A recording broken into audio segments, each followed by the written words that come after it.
예, 오늘은 예복을 입지 않은 자.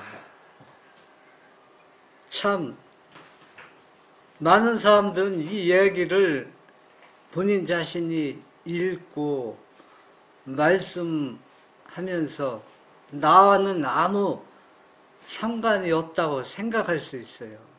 어떤 유명한 목사님의 설교를 말씀을 듣는 중에 라오디아 교회를 말씀하시면서 라오디아 교회 보면은 뭐라 했습니까? 거기는 다라고 했습니다. 예, 딴 데는 이긴 자가 있다고 했어요. 또 소수의 부리지만 칭찬을 받는 아주 소수의 작은 부리가 있는데 라오디아 교회는 그렇게 소수의 무리가 칭찬을 받지 않았습니다. 다 어떻게 됐다고 했어요? 눈 멀고 병들고 벌거벗고 그랬다고 했어요. 그런데 이 어떤 목사님은 다가 아니라고 말씀하시더라고. 물론 그 얘기도 명분이 있어요. 뭐 다는 벌거벗고 눈 멀지 않았겠죠. 그러나 요한이 계시를 통해 본 것은 모두가 다 그렇다고 얘기하는 건 바로 뭐냐면 나만은 아니야. 나는 발가벗지 않고 눈 멀지 않았어. 혹시 그렇게 할까봐 전체를 다 포함시킨 겁니다. 오늘 또 예복을 입지 않은 자 딱 한 사람으로 나왔습니다. 그 많은 사람 중에서 다 예복을 입고 왔는데 딱 한 사람만 예복 입지 않았으니까 그 한 사람은 분명히 뭘 거다. 나는 아닐 거라 그렇게 생각할 수도 있습니다. 그러나 그렇게 생각하는 사람은 결국은 그 생각 자체가 뭡니까? 예복을 입지 않았다는 뜻입니다.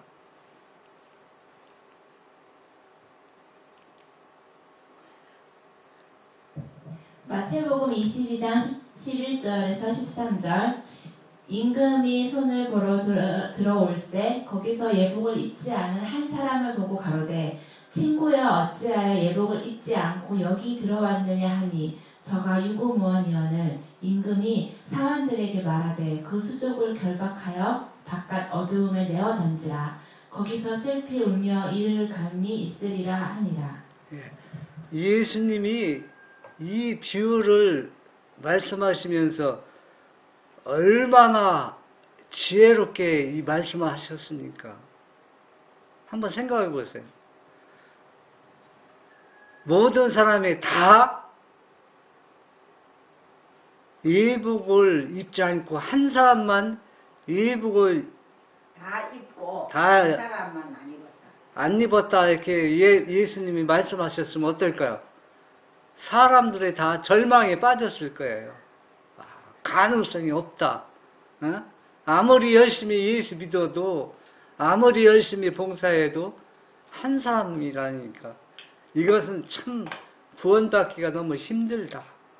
품성이 변화하면 힘들다. 한 사람만 예복 안 입고 다 입고 왔으니까는. 그런데 예수님은 이 말씀하신 것은 사실 그대로 많은 사람들이 예복을 입고 한 사람이 예복을 입지 않은 그런 의미로 하신 말씀이 아닙니다. 그런데 그렇게 하신 말씀은 예수님이 얼마나 지혜롭게 모든 일을 처신하고 있다는 것을 볼 수가 있습니다. 아무리 유명한 설계자라도 이렇게 예수님처럼 이렇게 말씀하실 수는 없을 거예요. 사실 그대로 직설적으로 말씀할 수밖에 없을 겁니다. 그러나 예수님은 직설적으로 말씀도 하신 게 많이 있어요. 그러나 상대방이 어때요? 불평하지 않도록 이해할 수 있도록 지혜롭게 하신 말씀인 것을 볼 수가 있습니다. 실물교훈 307쪽에 보면 예복에 대한 비유는 가장 중요한 공과를 우리에게 가르쳐 준다. 혼인으로서 인성과 신성의 연합이 표상되었으며 예복은 혼인잔치에 참석한 자들이 마땅히 갖추어야 할 합당한 품성을 표상한다.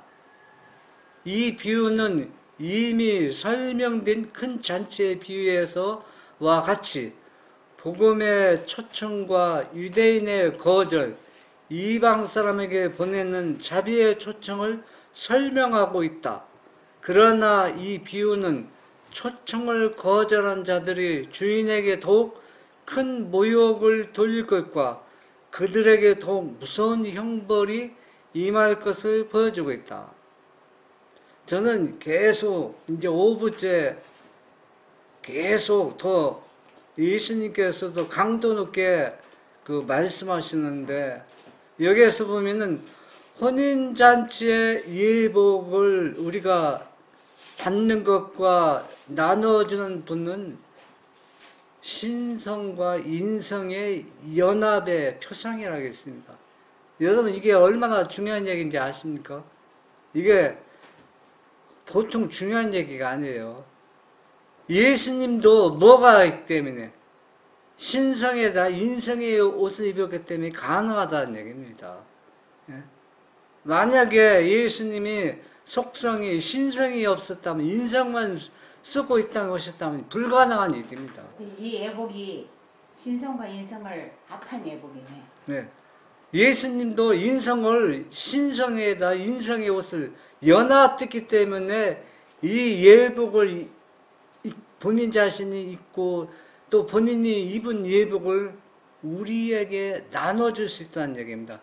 이 얘기는 벌써 무슨 얘기냐 하면은 오늘날 재림교회가 많은 오해를 하고 있는 성경 말씀이 있는데 그 말씀이 뭐냐면 제가 그 말씀을 찾아보지 않겠습니다. 너무나 많이 그 말씀이 그렇게 오해하고 있는데 그 오해가 뭐냐? 예수님이 지성스러워 있기 때문에 성령이 하나의 개성이 있는 존재로서 개성이 있다는 얘기는 개체가 있다는 존재입니다. 왜냐하면 개체가 없으면 개성이 나올 수가 없어요. 개체가 없는 데서 나오는 것은 영이지 개성이 될 수가 없습니다. 그런데 오늘날 많은 유명한 목사님들은 성령은 개성에서 나온다는 얘기입니다. 그러면서 뭐라고 합니까? 개체가 없다고 하는 분도 있고 개체가 있다고 하는 분도 있고 그러니까 뒤죽박죽이에요. 완전히. 이 얘기는 왜 중요하다고 얘기하느냐 하면은 이 신성과 인성이 연합되어 있다는 얘기는 이 신성과 인성이 연합된 개성에서 나오는 것이 바로 뭐냐? 예복을 준비하고 그 예복을 나눠준 것을 받는 겁니다. 그래서 이 예복은 누구만이 사람에게 나눠줄 수 있느냐면 예수님. 신성과 인성의 연합된 존재가 예수님뿐이 없어요. 다른 존재는 이 예복을 우리 죄인들에게 나눠줄 수가 없습니다.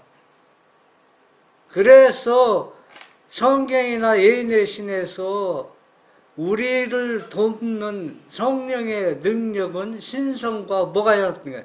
인성이 연합된 존재로서 우리를 도와주고 죄를 해결케 한다는 얘기예요. 그래서 이것을 믿지 않는 사람들은 이 예복을 받을 수가 없어요. 그래서 마땅히 뭡니까?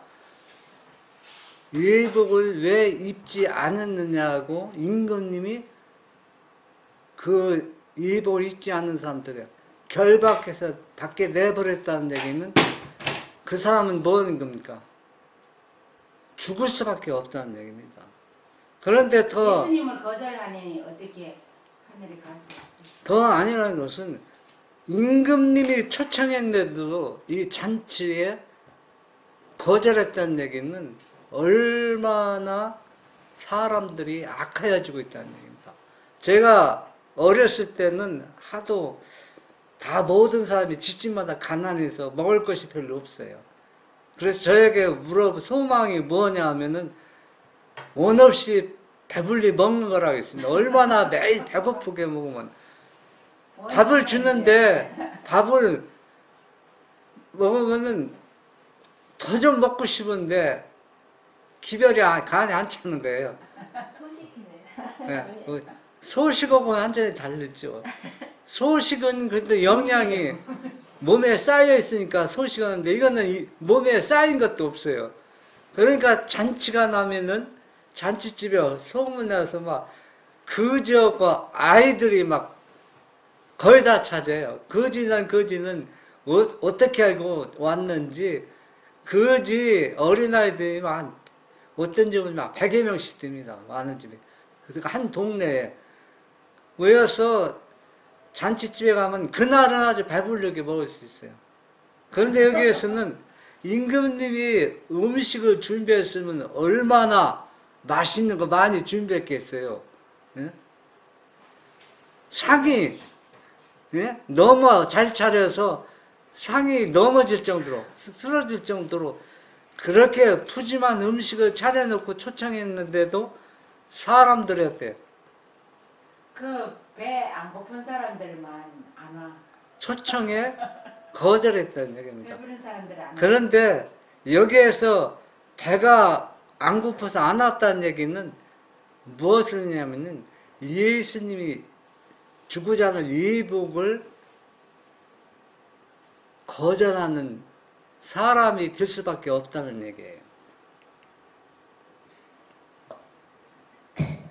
잔치에 오라는 초청은 왕이 한 것으로 명령할 권한이 있는 자에게서 나온 것이다. 그러므로 이러한 초청을 받은 자들에게는 더 없는 영광이기도 했다. 그러나 이 같은 영광은 감사하게 생각되지 않았다. 왕의 권위는 멸시를 받았다. 집주인의 초청은 무시된 반면 왕의 초대는 모욕을 당하고 살인으로 가품을 받았다. 그들은 왕의 종들을 멸시하고 학대했을 뿐만 아니라 그들을 죽였다. 평민이 그냥 잔치 초청해서 오소서 해서 거절하면 그럴 수 있겠다는데 현재 우리가 지금 이 비유를 보면서 하나님을 믿는 사람들이 얼마나 세상 사람보다 악하여지고 있는 걸 왕의 명령을 거절한 거는 지금 보여주고 있어요. 어명을 거절한 거는 봐요. 세상 사람들 어떻습니까?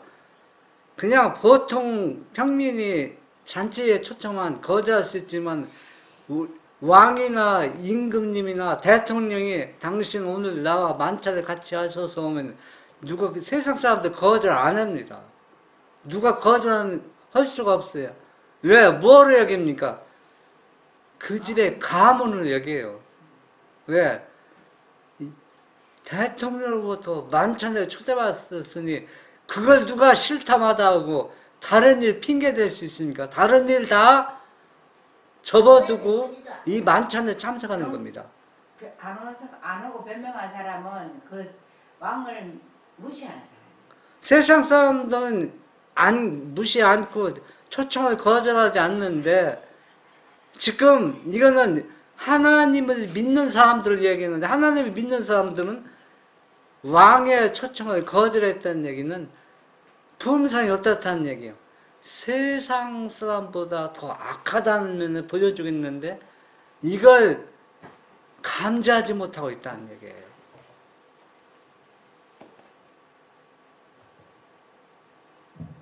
집주인은 자기의 초청이 업신여김을 받는 것을 보고 청함을 받은 사람은 한 사람도 내 잔치를 맛보지 못하리라고 선언했다.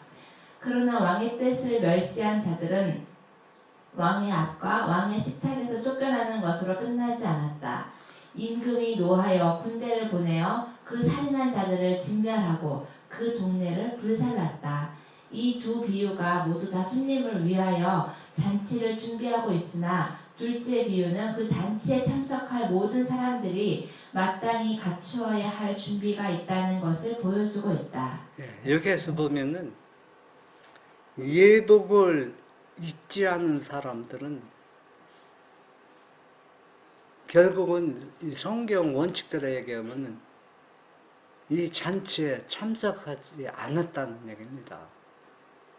그리고 예복을 입은 사람은 이 잔치에 참석했다는 얘기입니다. 그러니까 한 사람만 예복을 입었다는 얘기는 반대로 우리가 생각해야 돼요. 예복을 입지 않은 사람이 한 사람이라고 있는데 성경의 원칙은 예수님의 말씀하지 않은 진실은 예복을 입지 않은 사람이 한 사람이 아니라 예복을 입은 사람이 한 사람이라는 얘기예요. 그러니까 여기에서 이 잔치에 초청을 거절한 사람들은 어떻게 됐어요? 다 죽음을 당했어요. 동네가 불살랐으니까. 그러니까 예복을 입은 사람은 자기 생명을 건졌다는 얘기예요. 이건 무슨 얘기냐면은 예수님의 품성을 나눠 받은 사람들은 구원을 받고 이 예복을 나눠 받지 못한 사람들은 멸망을 당하는 겁니다. 그럼 성경에서 우리가 원칙은 뭡니까? 구원받은 사람이 많다 하겠습니까? 멸망을 당하는 사람이 많다 하겠습니까? 멸망받는 사람이 많고 구원 얻은 사람들은 극소수라고 있어요. 그러면은 우리가 예복을 입은 사람은 한 사람이라고 우리가 그렇게 생각해야 성경을 바르게 이해할 수 있다는 얘기입니다. 그러니까 예수님이 얼마나 지혜롭게 상대방이 뭐하지 않도록 분노하지 않도록 이 말씀을 바르게 이해하도록 이렇게 비유로 말씀하신 것을 우리가 그걸 어떻게 해야 알아야 된다는 얘기입니다.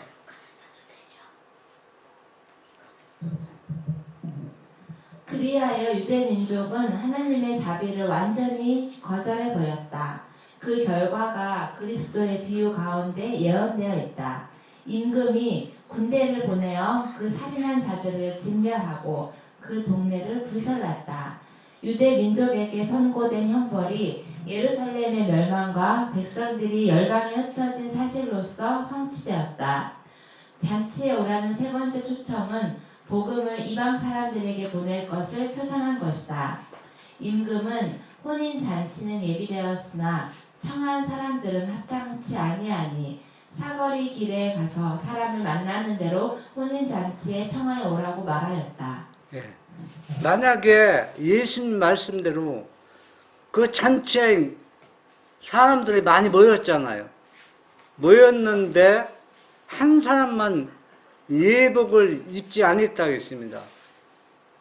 그러면은 한 사람만 예복을 입지 않으면 많은 사람들이 잔치에 뭐 했다는 얘기예요? 왔다는 얘기입니다. 그 온 사람은 거의 다 뭘 입었어요? 예복을 입었기 때문에 죽임을 당할 사람들 많지 않다는 얘기예요. 그렇잖아요. 왜? 한 사람만 예복을 입지 않았기 때문에. 그래서 여기에 보면은 유대 민족들은 누구를 거절했어요? 예수님을 거절했습니다. 그래서 그 유대인들은 완전히 멸망당하는 것을 역사를 통해서 우리가 볼 수가 있습니다.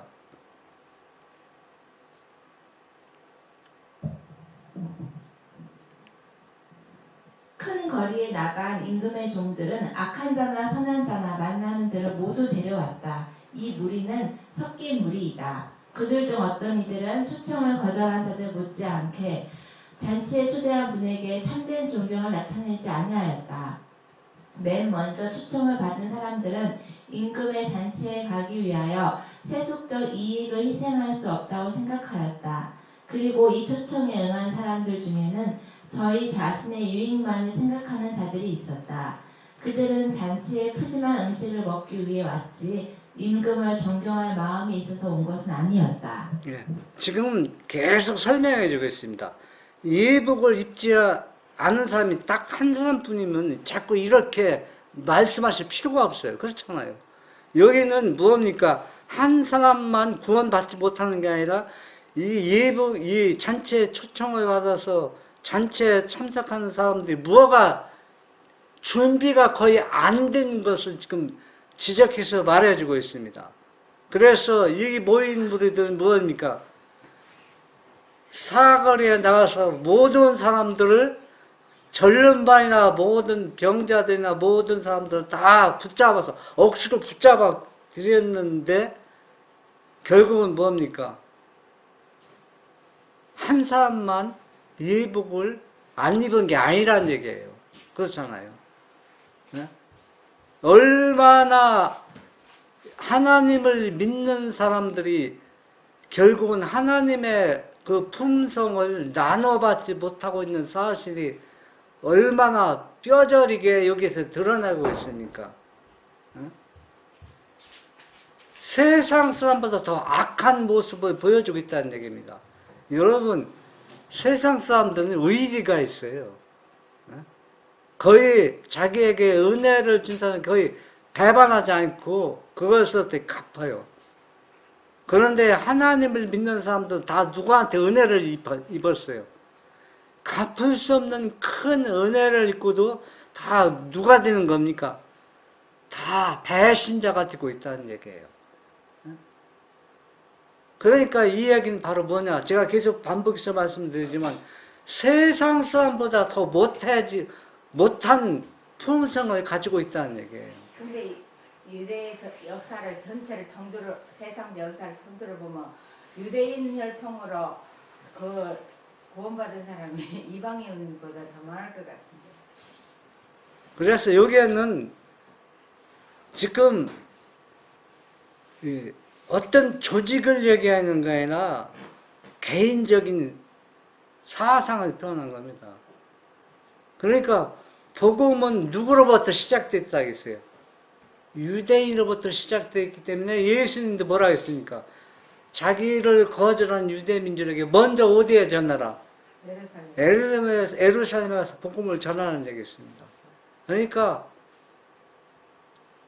국가적으로 교회적으로는 예수님을 거절하고 배반했지만은 그러나 이 흩어진 당신의 사랑하는 자녀들에게 먼저 복음을 전해서 그들을 회개케 하라 했습니다. 그러니까 유대인들은 원자고 이방인들은 양자입니다.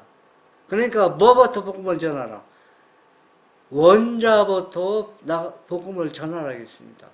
그 예수님의 심정이 어떤지 알 수가 있습니다. 자기를 거절하고 십자가에 못 박은 유대인에게 먼저 복음을 전하라고 제자들에게 말씀하신 거 보면 예수님이 그들을 얼마나 사랑하고 있다는 것을 우리가 여기서 볼 수가 있습니다.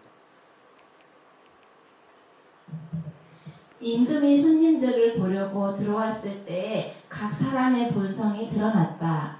그 잔치에 참석하는 모든 손님을 위하여 예복이 준비되어 있었다. 이 예복은 임금이 마련하신 선물이었다. 손님들은 이 예복을 입음으로써 잔치를 베푼 사람에 대한 존경심을 나타내었다. 그러나 그 중에 한 사람이 평복을 입고 있었다. 그는 임금이 요구한 준비를 하지 않았다. 그는 비싼 값을 주고 마련한 그 예복을 입는 일을 창피스럽게 여겼다. 그렇게 함으로 그는 그의 주인을 모독하였다.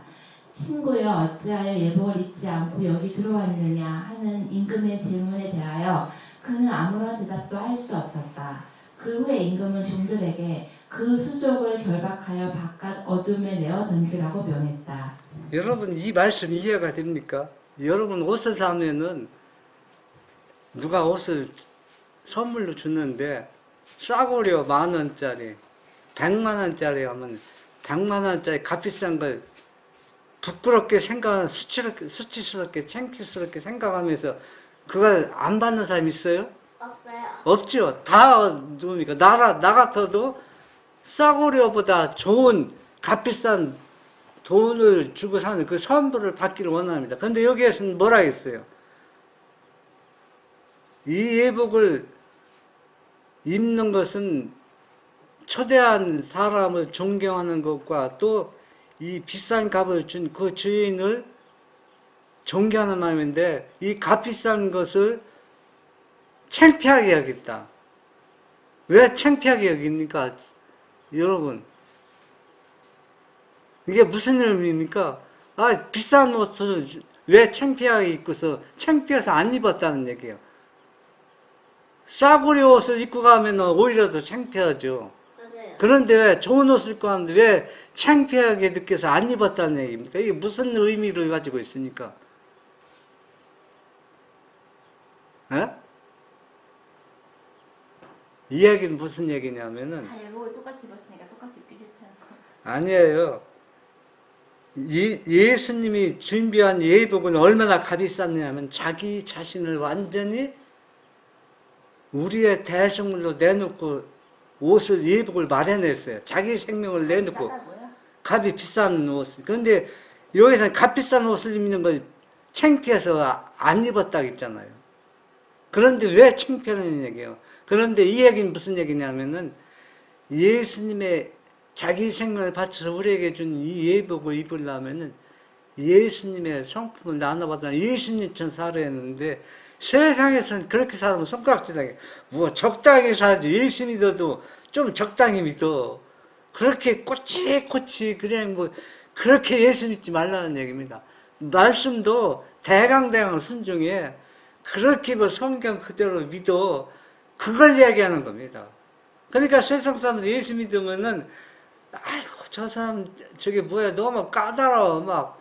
그러니까 대강대강 믿고 대강대강 그렇게 따라가는 것이 뭡니까? 그걸 창피하게 여기는 거예요. 예수님 원칙대로 사는 것을 창피하게 여기는 것. 그 예복이 그렇다는 얘기입니다. 그 예복을 입으려면 손가락질을 받는 거예요.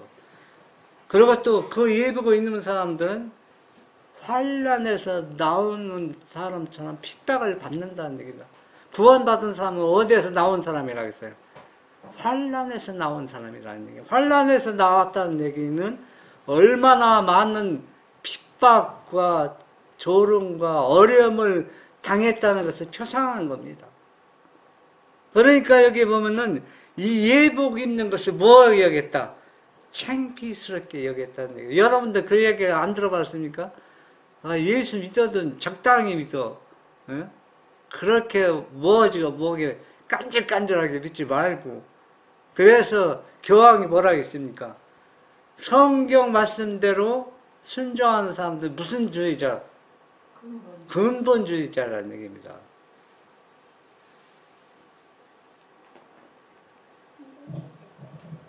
비유 가운데 예복은 그리스도의 참된 제자들이 갖추어야 할 순결하고 흠이 없는 품성을 표상한다.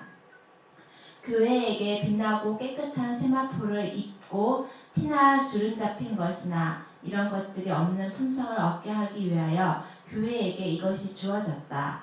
성경에는 이 세마포는 성도들의 옳은 행실이라고 하였다.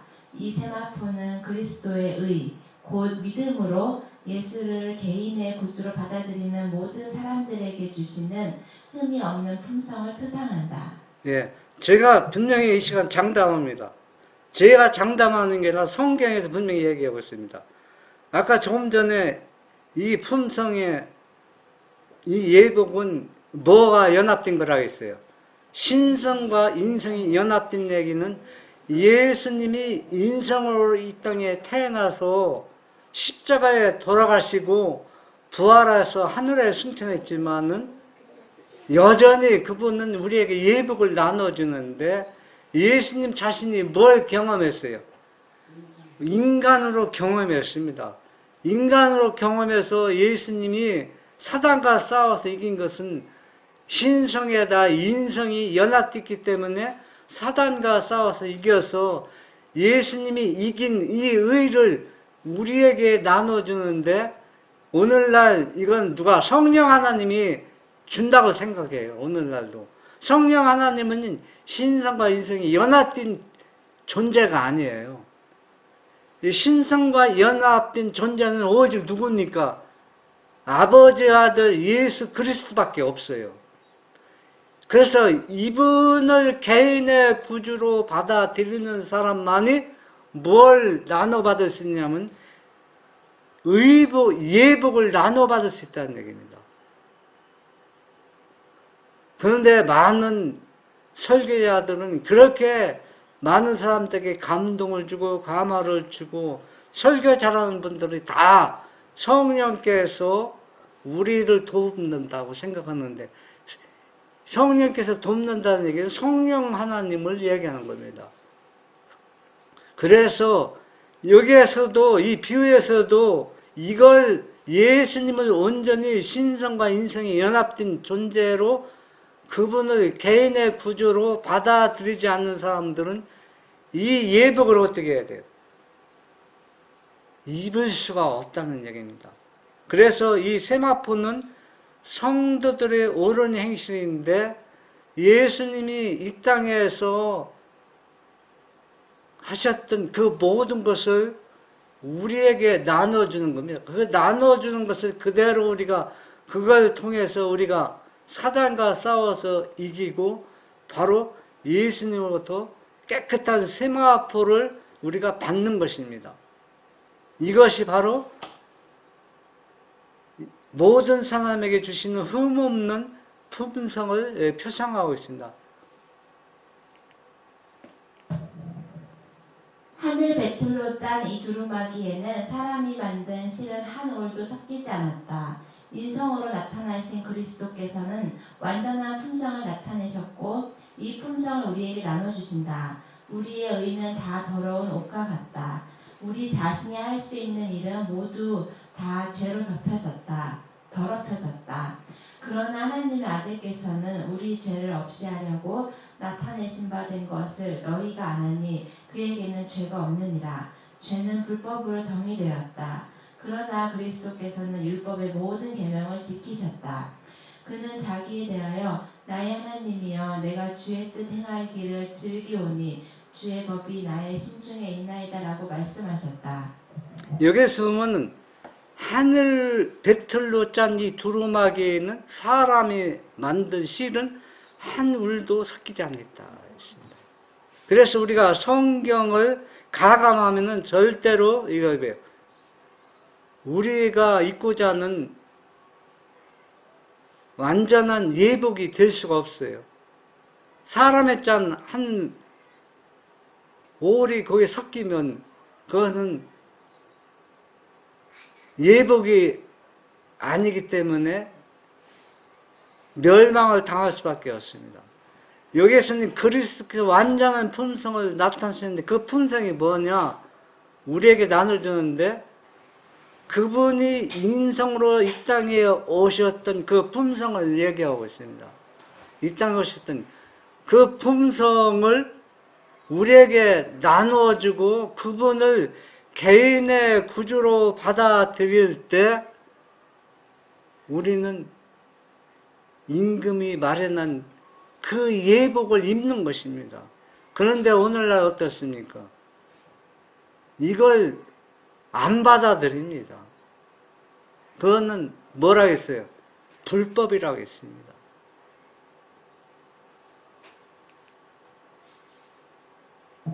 그는 이 세상에 계실 때에 그의 제자들에게 내가 아버지의 계명을 지키었다고 말씀하셨다. 그는 당신의 완전한 순종으로 말미암아 모든 인류로 하여금 하나님의 계명을 지킬 수 있게 하셨다. 우리가 우리 자신을 그리스도께 바칠 때에 우리의 마음은 그리스도의 마음과 연합되고 우리의 뜻은 그분의 뜻에 합병되고 우리의 정신은 그분의 정신과 하나가 되고 우리 생각은 그분에게 사로잡히게 되어 마침내 우리는 그분의 생애를 살게 된다. 이것이 바로 그분의 의의 옷을 입는다는 의미이다. 바로 여기에서 내가 이 세상에 있을 때 아버지의 계명을 지켰다고 했습니다. 내가 이 세상에 있을 때. 그러면 인성으로 오신 본인 자신을 지금 얘기하고 있습니다. 그래서 내가 완전한 순종으로 말미암아 내가 계명을 지켰기 때문에 나를 통해서 온 인류가 하나님의 계명을 지킬 수 있게 해 주셨다고 했습니다. 이 얘기는 무슨 얘기냐 하면은 인성을 쓰신 예수님이 지금 그분이 우리를 돕고 있다는 얘기입니다. 그분이 다른 사람이 돕는 게 아니라 그러나 성령 하나님이 인성을 쓰고 이 땅에 오셔서 인간을 도와준 게 성경에 없습니다. 기록되지 않아 있어요. 그래서 우리가 이걸 올바르게 받아들이지 않는 사람들은 예복을 우리가 받을 수가 없어요. 왜? 인성의 경험을 했던 예수님만이 인성으로서 이 땅에 신성과 연합해서 계명을 지키고 이걸 우리의 의를 나눠주는데 이걸 믿지 않는 사람이 어떻게 예수님이 주신 예복을 입을 수 있어요? 우리가 그분이 주시는 예복을 입어야 그분처럼 우리도 죄와 싸워서 승리하면서 살아가며 그렇게 할 때 그분의 의의 옷을 입는다는 것입니다.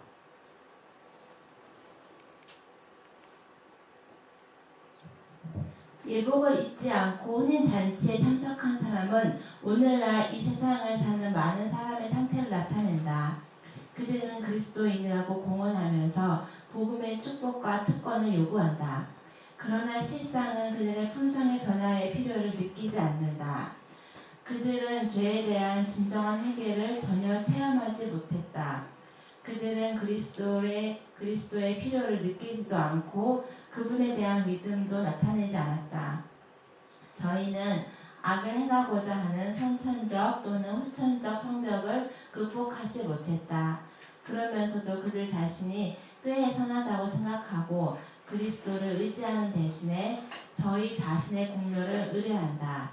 그들은 말씀을 듣기만 하는 자들로서 잔치에 왔으나 그리스도의 의에 두루마기는 잊지 않았다. 예. 여기 보면은 잔치에 왔어요. 잔치에 왔는데 한 사람만 예복을 입지 않는 게 아니라는 것을 알 수가 있어요. 그렇잖아요. 얘들은 잔치에 참석했지만 와서 듣기만 하고 뭐는 입지 않아요. 예복은 입지 않는다는 얘기입니다. 그 얘기는 무슨 얘기냐면 말씀을 성경을 연구하고 들으나 그러나 뭐만 세상 부귀야 이 땅에서 축복만 원하지 실제로 자기 자신이 희생을 하지 않는다는 얘기입니다. 예복을 입지 않았다는 얘기는 희생을 않겠다는 얘기거든. 왜? 예복을 입으려면 예수님처럼 우리가 희생하여 그 예복을 나눠받을 수가 있기 때문입니다. 세상이 교회로 돌아와 하나님의 율법을 지켜야 할 터인데 오히려 교회가 세상으로 기울어 하나님의 율법을 범하고 있다. 교회는 매일 세속화되어 가고 있다. 이러한 사람들은 다 그리스도의 자기 희생적 생애를 살기로 거절하면서 그리스도의 죽으심을 통하여 구원받기를 바라고 있다. 그들은 값없이 주시는 은혜의 풍성함을 찬양하면서 저희의 품성의 결점을 가리기 위하여 외적으로 의로운 척한다. 그러나 이 같은 그들의 노력이 심판의 날에는 아무 소용이 없게 될 것이다. 여기 보면은 제가 조금 전에 말씀드렸죠. 교회가 세상보다 더 어떻다고 악하다고 바뀌어졌어요. 교회가 세상 밖으로 나가서 의를 나눠줘야 하는데 반대로 되어가고 있다는 얘기입니다. 그래서 하나님의 율법을 범하면서 외적으로 조금 착한 일 좀 합니다. 자정적으로 또 행동으로 선한 사업 하면서 이것을 큰 위로를 받고 있어요. 그러나 이런 것들은 다 심판날에는 아무 가치가 없고 소용이 없게 될 것이라고 우리에게 경고해 주고 있습니다. 그리스도의 의는 품고 있는 단 하나의 죄도 가려주지 않을 것이다. 사람은 마음속으로 하나님의 율법을 범할 수 있다. 사람이 겉으로 나타나는 범법 행위만 하지 않으면 세상 사람들은 그를 매우 고결한 사람으로 생각할 수 있다. 그러나 하나님의 율법은 마음속의 비밀을 저울질한다. 모든 행동은 그 행동을 조장한 동기에 의하여 판단된다. 하나님의 율법의 원칙에 부합되는 것만 심판날에 능히 설 수 있을 것이다. 예. 만약에 하늘에서 루스벨이 반기를 들기 전에 이미 마음에서는 이미 반기를 들었습니다. 그러나 하나님께서는 계속 참았습니다. 인내심으로 참으면서 마음속에 품고 있는 그릇된 동기가 드러나도록 했을 때 결국은 마음에서 품고 있었던 그 동기가 완전히 드러나서 불법을 행한 것을 우리가 볼 수 있습니다. 똑같습니다. 오늘날 우리도 외적으로 볼 때는 깨끗하고 선한 품성을 가진 자처럼 느껴지지만은 내적으로 어떤 그릇된 동기가 있으면은 그것도 하나님께서 심판한다는 얘기예요. 왜? 결국은 어디로 드러나니까. 밖으로 드러나니까.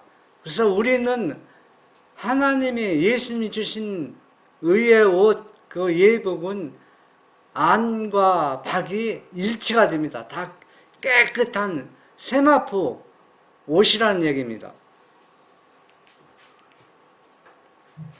하나님은 사랑이시다. 그는 이 사랑을 그리스도를 선물로 주심으로써 나타내셨다. 하나님이 독생자를 주셨으니 이는 저를 믿는 자마다 멸망치 않고 영생을 얻게 하려 하셨을 때에 그분은 값으로 사신 당신의 소유물 곧 당신의 백성에게 모든 것을 아낌없이 다 주셨다. 그분은 온 하늘을 주셨는데 우리는 거기로부터 힘과 능력을 얻어 우리의 대적 마귀에게 정복당하지 않을 수 있다. 그러나 하나님의 사랑이 그분으로 하여금 죄를 묵인하게 하지 않는다. 하나님은 사단의 죄를 묵인하지 않으셨다. 하나님께서는 자기 자신을 다 내놓아놨기 때문에 우리도 우리 자신을 다 내놓아야 예복을 받을 수 있다는 얘기입니다. 자아를 당해놔요. 그래서 우리가 조금이라도 자기 의가 개입되면은 그 사람은 결국은 뭐냐? 심판날에 멸망당할 수밖에 없어요. 조그만 죄도 어때요? 묵인하지 않으신다는 얘기입니다. 그러면 이거 예수님이 주신 의를 예복을 입는 건 불가능처럼 느끼지만 이거는 내가 만든 의가 아니라 예수니까 그냥 그대로 받아들이면 되는 거예요. 그 받아들인다는 얘기는 그분의 신성과 인성이 연합된 그 의를 내가 개인의 구주로 마음속에 받아들이면은 그 다음은 다 그분이 일을 하시는 겁니다. 내가 하는 게 아니라는 얘기예요. 우리를 위한 은혜의 시기는 빨리 끝나야 하고 있다. 끝은 가깝다. 우리에게 다음과 같은 경고가 주어졌다. 너희는 스스로 조심하라. 그렇지 않으면 방탕함과 술 취함과 생활의 염려로 마음이 둔하여지고 뜻밖의 그날이 덫과 같이 너희에게 임하리라. 여기에 이 말씀도 우리가 좀 바르게 이해할 필요가 있어요. 예수 믿는 사람들이 하늘나라 가기 위해서 방탕함과 술 취한 생활이 연결됩니까?